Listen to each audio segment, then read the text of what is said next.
Hello, guys. Here we are with my story, VNP, Very Normal People. Today, we have somebody from Canada, right? Doug Right. Lawrence. So, welcome to our show. Thank you, and thank you for the opportunity. So, please, can you tell us a little bit about yourself, who you are, and what you do, and please tell us. I certainly can. So I'm a Saskatchewan farm boy. So I was born and raised on the farm, but I joined the Royal Canadian Mounted Police because that was a passion of mine when I was a young child growing up. That I wanted to be a police officer. So I joined the Royal Canadian Mounted Police and spent about 25 years in law enforcement, policing, and all of those things, leadership positions and stuff like that. And then I retired and went into the private sector, into some more leadership positions. And all along the way through my time in the RCMP, and then once I was in the private sector, I was working with individuals to help them develop and grow on a personal and professional basis. I didn't know what it was called at the time, but in actual fact, it was mentoring, and that was sort of the backstop, I guess, to the next chapter in my book, I guess, or in the story of my life, where I was working, I believe it was in provincial government, and was job coaching university students on the kind of on the side, so to speak, so to speak. And I would help them, go through learning how to be a good candidate in an interview, how to put a proper resume. And so basically job coaching is the simplest way to describe it. And after we get them placed in an organization, what would then happen is something would happen that they were quite sure how to deal with. It could be a conflict with a coworker, it could be a number of different things like that. And so they'd call me up and I would ask them a series of questions to help guide them through, how to go about dealing with that particular situation. And what would happen is after a period of time, they started to say, gee, Doug, you should do this for a living. We can't afford to pay you, but I'm sure somebody could. And I went, hmm. So then I started to do some market research and found that there was a market niche that I could probably fill quite nicely. And this is what's actually sparked my whole journey of wanting to create an independent body for mentor certification. And so that's was sort of the the fuel to the fire, so to speak, that got me going on that particular part of the journey. So fast forward to today, I'm an international certified mentor. I work with individuals internationally all over the world. I'm also co-founder of the International Mentoring Community, which has become an independent body for mentor certification. And so what that basically means is we certify, or the International Mentoring Community, sorry, actually certifies individuals as competent as a mentor. And so that's kind of where I am today. I guess the other part of my story, so to speak, involves the research that I've been doing, and the most recent certification that I've got, which is I have the Certificate of Competence Journey Mentor, and what that basically does is that that provides me with the ability to be part of the support structure for mental health and mental well-being. And so that was sort of a long-winded story about who I am, but that kind of captures everything. Hmm. Oh, I like that. It was very good and very, I'll say it had a meaning, let's say. Yeah. It was like step Yeah. by step going somewhere. That was very nice. So, you have written a book, right? Yes, I have. Okay. Can you Yes, I please tell have. us a little bit about your book? So there's the book I right love that there. when, okay, the gift of So mentoring, right? yeah, yes. So it was. as a result of, I seem to be guided by a lot of people every so often, and three individuals, my absolutely charming wife, and one of actually two of my mentors, and actually probably I should include my wife as the third mentor, I guess, just because I should. But they said you need to write a book because they saw the work that I was doing and the results that were from people that interacted with me. They saw that you need to write a book. You need to write a book. And I went, I don't think so. That's just not who I am. And they kept pushing and pushing and pushing. And then finally, one of my mentors, who was actually one of the three people, said, well, look at what I've done. I've written a book. And if I can write a book, you could write a book. And so me being the sort of person that I am, I went and started to look, and what I found was that there was a great opportunity here to write a book from the practical sense. So taking the process, the concepts of mentoring, and looking and sort of exploring it from a very practical, how do I apply those concepts in a mentoring situation? Lots of books out there on the theory and lots of books from an academic perspective, but there was very few that actually spoke to how do I take all this knowledge and all of this process and all of that, and how do I actually apply that in a real situation?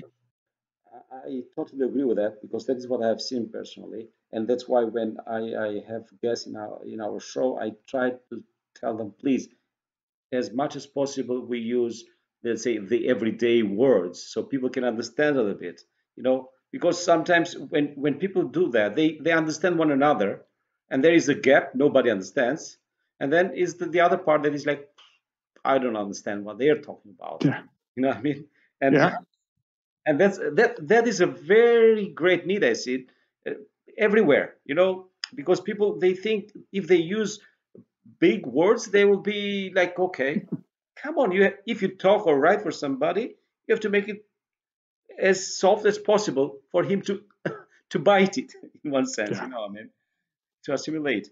Anyway, so can you please tell us about something from your experience with leaders, let's say, in any position, in any, please tell us how do you understand, in your, let's say, in your experience that you have, how do you understand that somebody can be a leader in one sense, or you can see some things, some traits, let's say. What do you see? Well, we get into the conversation or the discussion about are great leaders born, Okay. or right? So we get into that conversation, and I'm a firm believer that some of the greatest leaders that we've been able to experience or to have as part of the world today actually were born with a lot of the skills and attributes that they have. Is it something you can learn? Yes, it is. And that's where I come in, is to be able to come in and spend time with, as I call them, baby leaders, and to be able to give them the tools that they need in their leadership toolkit to become an effective leader. So, and that can be a number of different things. That can be, are you an effective communicator? Are you a great relationship builder? Do you build trust? Do you know how to create a safe place for a conversation to take place in your organization? Do you take the time to build that relationship with your employees? Interestingly enough, I had somebody who was relatively high up in government who couldn't understand why they were not able to make connections as much as they would like to be able to with their employees. And I said, tell me about your first half hour of your day. And they said, well, I come to work, I get my coffee, and I go to my desk and I start working. And I said, let's change that scenario where you come to work, get your coffee, but you go around and you visit each of the different work areas and you ask some simple questions. You get to learn a little bit more on a personal note about each of your employees. Here in Canada, where hockey is such a great sport,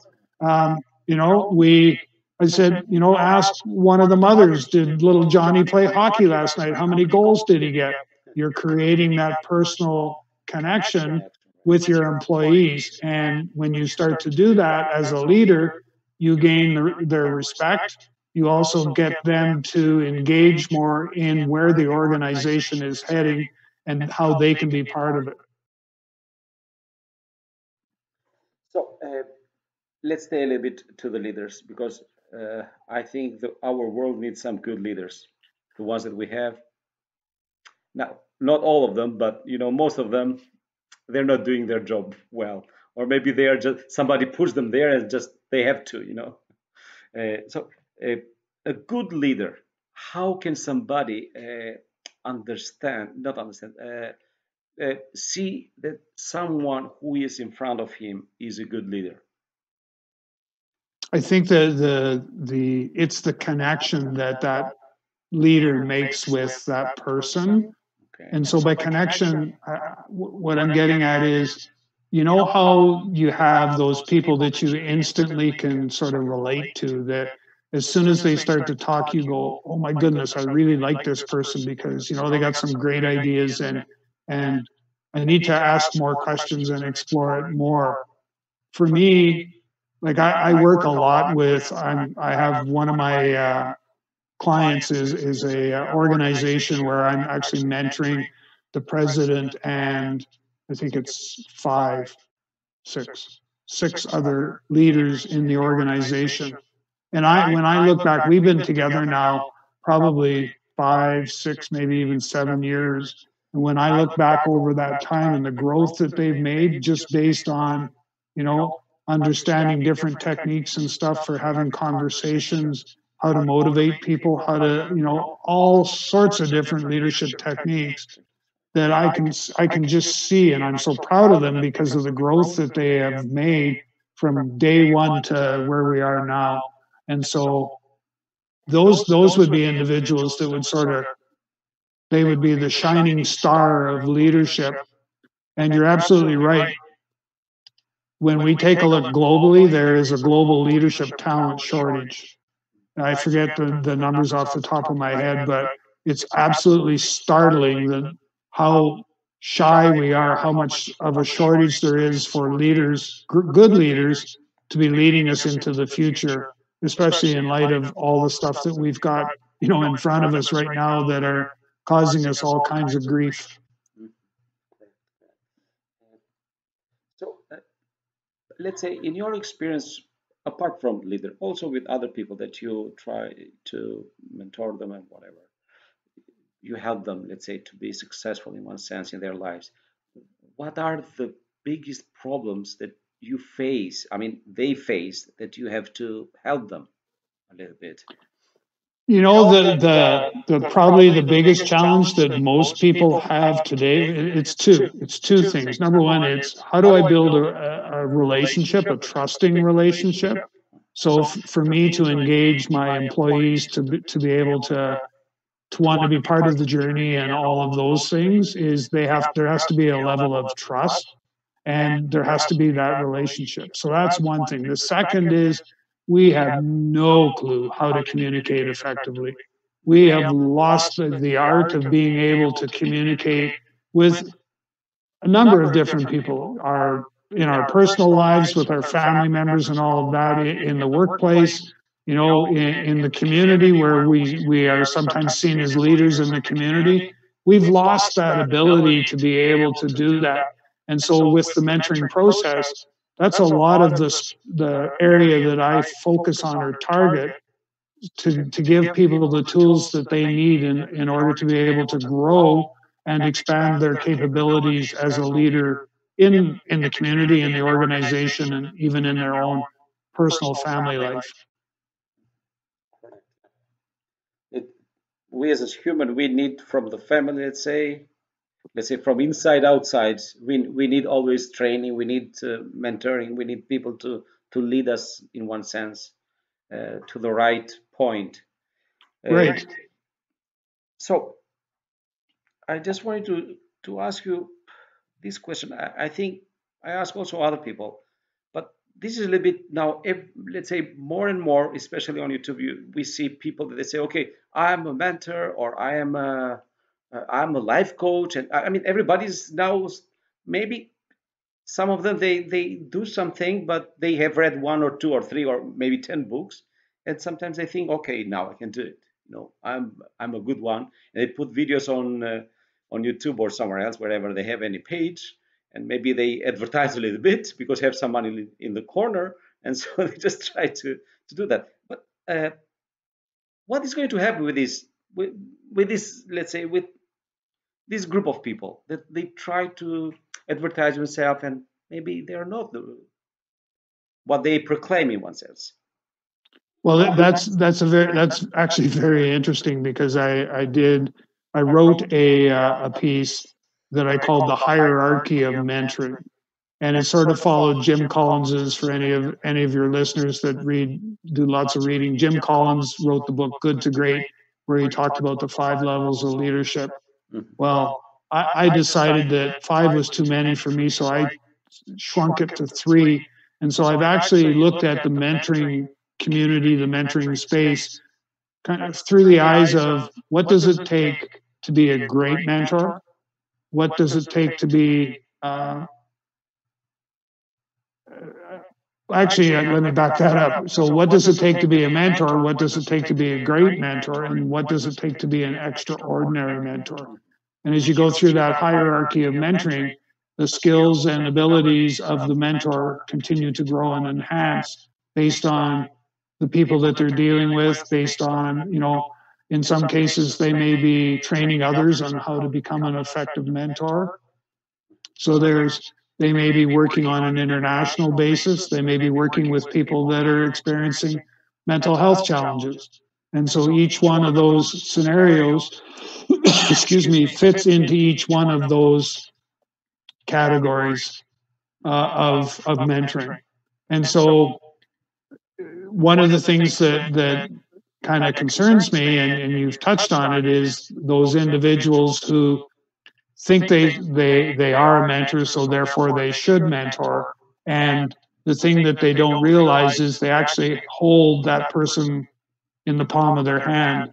They actually hold that person's life in the palm of their hand, especially when you're dealing with people at a very higher level, where you may ask a question or provide some guidance that may not be in their best interest and may cause them, some harm. And so therefore, to be that extraordinary mentor is somebody who understands where those boundaries are, and that they don't want to be able to cross those. Do you think is experience needed, not just reading? Good question. Good question. So I've always been a proponent of saying that industry-specific experience is a nice to have, but it's not a need to have. And if you are open and willing to learn, then age is not a factor. Age is not a factor. I learn from my grandchildren every single day. I learn something every time I have an interaction with one or both of them. I learn something from them. And that's something that I learn is going to make me a lot more stronger as a mentor. And so, to answer your question specifically, age isn't a factor when it comes to mentoring. You just need to make sure that when you engage with someone to become your mentor, you need to understand what are the needs that you want fulfilled as a result of that relationship. And you may not get that from your 6-year-old grandchild, but you may get that from somebody else. And so it's just making sure that you understand what those needs actually are. Okay. So, would you like to share something else with our audience, something that you think is important? There are a lot of things that we can share for sure, but because of the time, so we try to keep it a little bit the time to do not have a long. We can make it with 2 parts, but not to have a long one. So, please, can you share something that you think it's good to know? Yeah, I think the biggest thing right now, especially, we've got COVID-19 and the pandemic and all that stuff. But hidden behind all of this is another pandemic that most people are not taking into account, and that is mental health and mental well-being. And so every day that goes by, and countless numbers of people are dying because of issues with their mental health, mental well-being, post-traumatic stress, suicide, and all those things. And what I've done is extensive research, and I have been able to determine that mentoring or a mentor, a trained mentor, someone who has some experience, can be part of that mental health support structure and can actually help individuals work through dealing with those challenges that they may have from a mental health, mental well-being, all of those aspects. And so you can actually, a good mentor can go through and become part of that support structure. That's what I've not kind of done. What I have done is I have gone through a program that was offered by the International Mentoring Community. So I'm an international I have my Certificate of Competence Journey Mentor, which is focusing on the mental health space. So I work with individuals. I'm working right now with two individuals who are U.S. military that are transitioning from military life to civilian life and are experiencing post-traumatic stress. And so I'm their mentor, and I've built a relationship with both of them, and I've actually have one of them that says and I shouldn't chuckle because this very sweet, very dear, but she says, I don't need a whole bunch of counselors because I have Doug. And that's all I need is I just need Doug. So there you have it in kind of in a nutshell is that if you're experiencing anxiety, stress, mental health challenges, mental well-being and that, you just need to reach out and we'll do our very best to try and find somebody to go on that journey to walk beside you. And to me, those are the COVID-19, that's still a burning issue for us no matter where you live, but the mental health piece it's there too, we just don't recognize it. So one question came in my mind, especially now with the COVID. So you said that the cases are, let's say, are adding up. Let's say people are getting more depressed and anxiety, whatever you can say. So what is the best thing that people can do in this time, in the pandemic time? Because it's not over yet. So maybe we don't know 2, 3. We don't know how many months we'll stay. Maybe more, but I'm just saying as a number. Keeping it bottled up inside, which is something that we all do probably too good of a job at. You need to have those conversations. You need to talk to somebody, and it could be somebody external. It doesn't have to be within your family or within your company. It can be somebody from outside, but you need to have those conversations because it doesn't do your body any good whatsoever if you keep the anxiety, the stress, all of that stuff internal, because then all that's doing is acting as an accelerant to other diseases forming in your body and making it extremely difficult for you to do any healing of any sort. Okay. So what is what is your advice? And this is the last thing that you have to say for this time at least. So what is your advice that you can say to our audience? Maybe we can choose in all that bunch of things that you have advices, maybe you choose just one to put in one sentence, let's say. My best advice today is that you do not need to go on your healing journey alone, that you can reach out to somebody. And I'm obviously going to suggest that you reach out to a mentor and have them walk beside you on your healing journey. Do not, I cannot repeat that often enough, do not keep all of that negative energy inside because it's not helping you at all. So it's okay to reach out and ask for help. It's okay to do that. You don't need to be ashamed. Oh my God, what are people going to think about me if I have to ask for help? Not an issue. Reach out and get the help. That is a very good one. because I've heard many people they just don't want to share their stuff. They say, I don't want other people to know," and then they just go down and down. Maybe sometimes they get collapsed. Okay, thank you very much. It was a joy and a pleasure to have you, and we hope to see you again in our show. And I will write all your details where people can find you and where they can find your book as well. And so it'll be worthy to see more about you and your book and your experience as well that you have. Uh, Thank you guys for keeping on to follow our stories, and please subscribe if you haven't, and share with your friends. It's worthy to share. Thank you very much again, Doug. It was a pleasure to have you. Thank you. Thank you.